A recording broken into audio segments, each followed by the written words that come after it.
গত কয়েকদিন আগে অনলাইন মিডিয়াতে একটি রিপোর্ট এসেছে যার মুদ্রা কথা সরকার 2 লক্ষ টন ডিজেল আমদানি করছেন বিনা টেন্ডারে। এটার ব্যাপারে সিরিয়াস প্রশ্ন উত্থাপিত হয়েছে এবং সেখানে বলা হয়েছে যে আমি ব্রিটেনে যেই ল ফার্মে ল চেম্বারে ব্যারিস্টার হিসেবে প্র্যাকটিস করতাম আমার এক কলিগকে নাকি এই কন্ট্রাক্ট দেওয়া হয়েছে।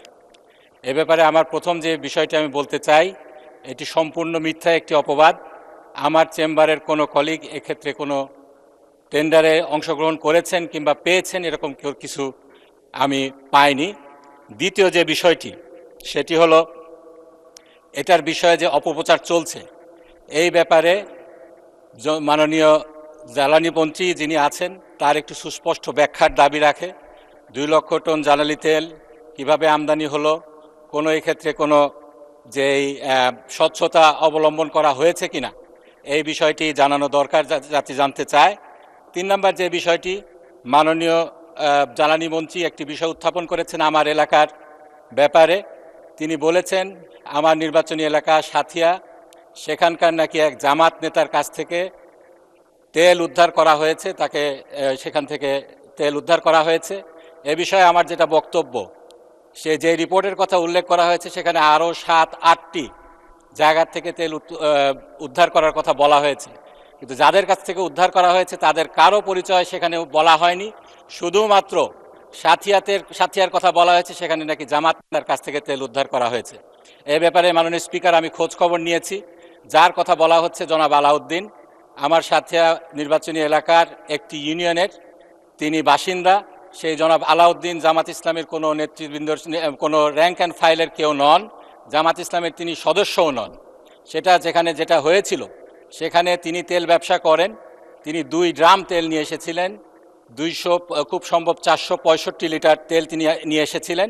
সেটা যখন উদ্ধার করা হয় স্থানীয় লোকজন তখন বাধা দেয় এবং বলে যে এই তেল আমাদের জন্য আনা হয়েছে, একটু অপেক্ষা করেন, জামাতের যিনি আমির আছেন তিনি আসবেন, তখন এটা ফয়সালা হবে। জামাতের আমির সেখানে জানও নাই, এ ব্যাপারে তিনি কোনোভাবে অবহিতও নয়। কিন্তু যেহেতু জামাতের আমিরের নামের কথা সেখানে উল্লেখ করা হয়েছে, উপজেলা জামাতের আমির, সেজন্য রিপোর্ট করা হয়েছে তিনি জামাতের সংশ্লিষ্ট কেউ, জামাত নেতা। এ ব্যাপারে আমার সুস্পষ্ট বক্তব্য, যারা এর সাথে জড়িত আছে, এটা ইনক্লুডিং যদি আমাদের সম্মানিত বিরোধী দলের নেতাও হন, তার এলাকার লোক হয় কিংবা আমাদের যারা কেউ হয়, সুষ্ঠু তদন্ত সাপেক্ষে সবার বিচার হওয়া উচিত। আমি চ্যালেঞ্জ দিয়ে বলতে চাই আমাদের সংগঠনের সাথে আর কেউ এই ব্যাপারে ছিল না। ধন্যবাদ মাননীয় সদস্য। পয়েন্ট অফ অর্ডার, সংবাদপত্রের রিপোর্টের উপরে কিংবা হিয়ার্সের উপরে অমুকে অমুক কথা বলেছে এসবের উপরে সংসদে কোনো পয়েন্ট অফ অর্ডার গৃহীত হবে না, এটা নিয়ে আলোচনাও হবে না। জরুরি কিছু থাকলে আপনার সংশ্লিষ্ট মন্ত্রীর সাথে সরাসরি যোগাযোগ করেন। সংসদে জাতীয় গুরুত্বপূর্ণ বিষয় নিয়েই আমরা আলাপ আলোচনা চালাবো। স্পেসিফিক 2-1টি বিচ্ছিন্ন ঘটনা নিয়ে সংসদে আলোচনা করার স্কোপ নাই। আমি দিনের কার্যসূচিতে ফিরে যাচ্ছি। মাননীয় বিরোধী দলের নেতা বলুন, এই বিষয়ের উপরে বলেন না, অন্য কিছু বলেন। যে এই বিষয়ের উপরে মাননীয় স্পিকার আপনাকে ধন্যবাদ।